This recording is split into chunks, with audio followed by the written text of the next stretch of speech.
Здравейте, скъпи зрители! Аз съм Христо, не смятам да ви разкажа урока за правилна пирамида. Да отиваме към видеото. Сега ще ви напиша формулите, които включват околна повърхнина, пълна повърхнина и обем.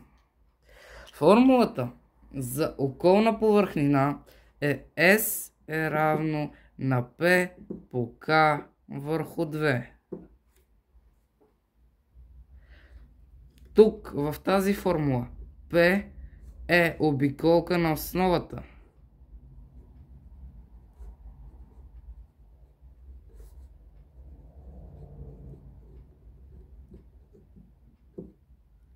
P е обиколка на основата, а K, както преди малко казахме, е апотема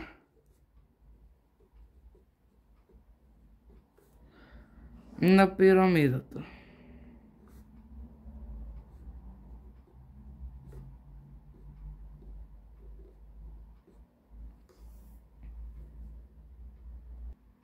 Следваща формула е формулата за пълна повърхнина на пирамида. Тя е следната. S1 е B плюс S. B е лице на основата.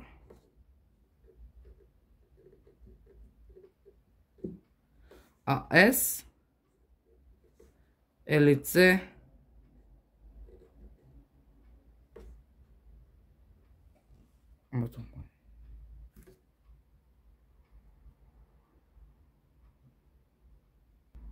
S е лице на околната повърхнина.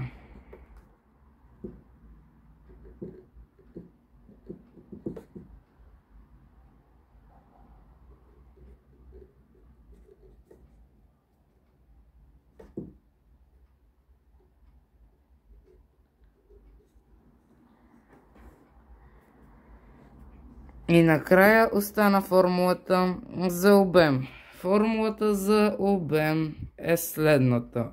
V е равно на B по H върху 3.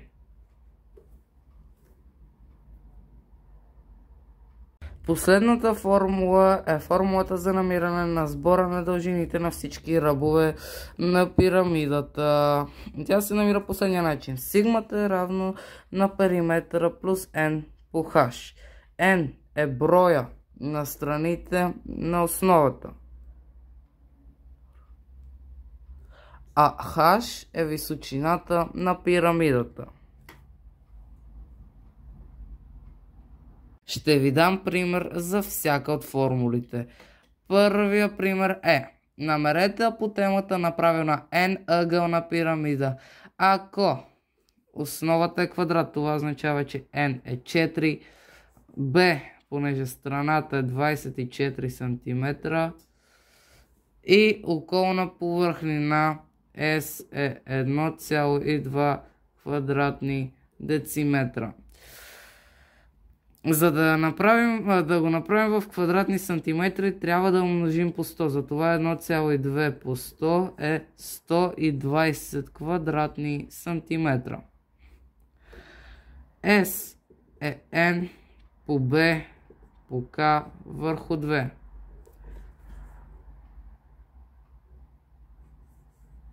Затова 120 е 4 по 24 по K върху 2. Съкращаваме 4 и 2 и става 120 е 2 по 24 по K.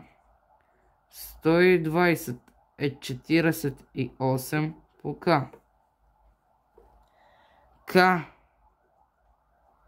е равно на K е 2,5 сантиметра. Втори пример. Правилна 4-ъгълна пирамида, което означава, че n е 4, с апотема, щом е на пирамидата е K, което е 6,2 см. Има лице на едната околна стена, S на околна стена 12,4 квадратни сантиметра. И ни питат лицето на повърхнината. Колко е? Първо трябва да S1 е S плюс B. Първо трябва да намерим колко е... първо всъщност трябва да намерим колко е B. То се намира последния начин. B, щом е на четириъгълна, е равно на малко b на втора степен. Малко b е основния ръб. То S на околна стена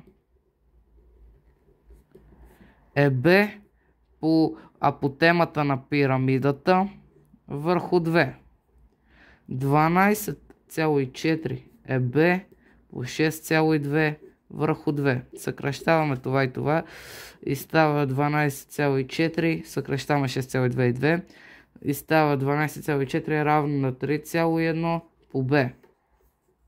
b е 4 см.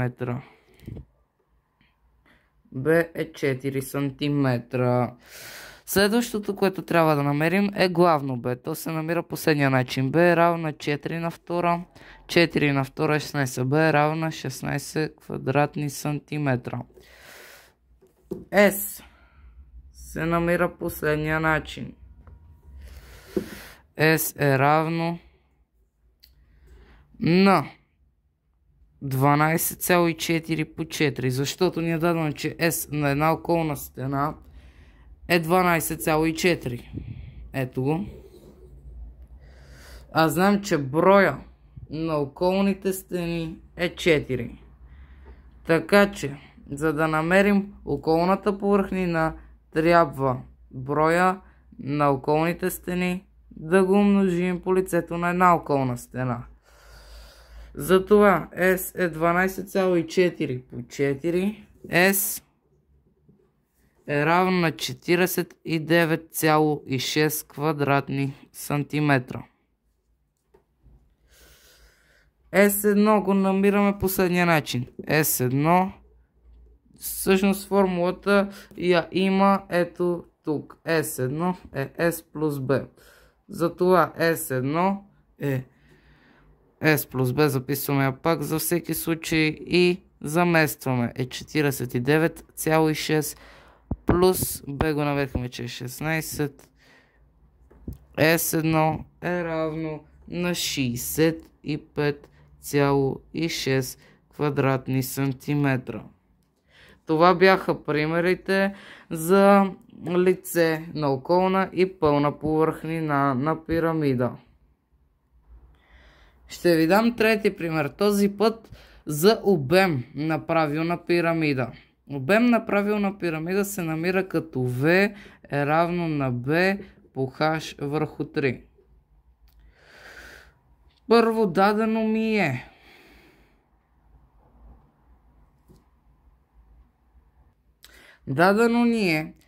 да намерим обема на правилни четириъгълни пирамиди.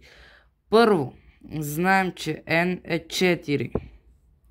След това знаем, че B е 6 см.